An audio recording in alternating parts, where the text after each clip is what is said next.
आसामनि गुवाहाटी हाइकर्ट आरो दिल्लीनि सुप्रिम कर्टआव थानाय बे मोननै केसखौ जोङो थाबैनो फोजोबनानै एपइन्टमेन्ट होनायनि जे मोनसे जोंहा दरखार दङ बेखौ जों दा मावगासिनो दं।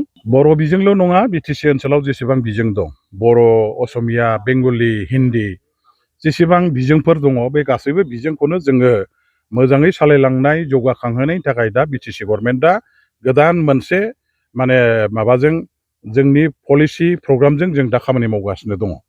दा जोङो जोंनि बिटिसि ओनसोलनि सोलोंथाइ बिफानखौ इमिडियेटलि माखासे प्रब्लेमाव गोग्लैनाय सोलोंथाइनि बेलायाव फरायसाफ्रा माखासे जे फोरोंगिरि गैयिनि थाखाय आख' फाख' बा उसुबिदायाव गोग्लैनानै दङ बेखौ थिग खालामनो थाखाय फोरोंगिरि थिसननायनि जे हाबाफारि बे फ्राय जोङो अलमस्ट कमप्लिट खालामजोब्बाय।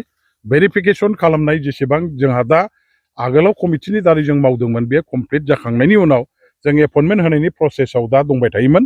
खिन्थु आनफर्चुनेटलि मा जादों जे निउसनि जायफोर केन्डिडेट बिथांमोनहा सुप्रिम कर्टआव केस होनायनि थाखाय दा सुप्रिम कर्टनि केसखौ जोङो माने गभर्नमेन्ट हिसाबै जोङो थाबैनो फोजोबनो थाखाय खामानि मावबाय थानो गोनां जादों। आरो केस सोलिफुबाय थानायाव सुप्रिम कर्टनिफ्राय मोनसे माने अर्डार दं जिहेतु जे गभर्नमेन्टआ जे केस दङ बे केसखौ फोजोबनायनि सिगां एपइन्टमेन्टनि प्रसेसखौ खालामनो मोना। बे मोनसे गभर्नमेन्टनिसिम जिहेतु सुप्रिम कर्टनि अर्डार दं आरो बे खार'नाव जोंहा एसे उसुबिदा जाबाय।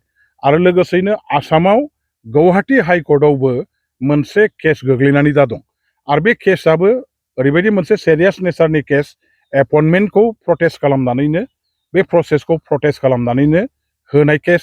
आरो बेखायनो जोङो दिनैहाय आसामनि गुवाहाटी हाइकर्ट आरो दिल्लीनि सुप्रिम कर्टआव थानाय बे मोननै केसखौ जोङो थाबैनो फोजोबनानै एपइन्टमेन्ट होनायनि जे मोनसे जोंहा दरखार दङ बेखौ जों दा मावगासिनो दं। आं सानो नैबे जिहेतु दा 1 थारिखनिफ्राय हाइकर्ट आरो सुप्रिम कर्टआ सामार भेकेसन बिथांमोनहाबो मास मोनसे दं बेखौ फोजोबनायनि उनावनो जोंनि केसआबो जोबनायनि लाइनाव फैगोन आरो जोबनायनि अबस्थायावनो दा दङ। अलरेडि खनथाम जों हियारिंआव सुप्रिम कर्टआव थांखांबाय, जोबनो थाखाय बारा गोबाव गैला।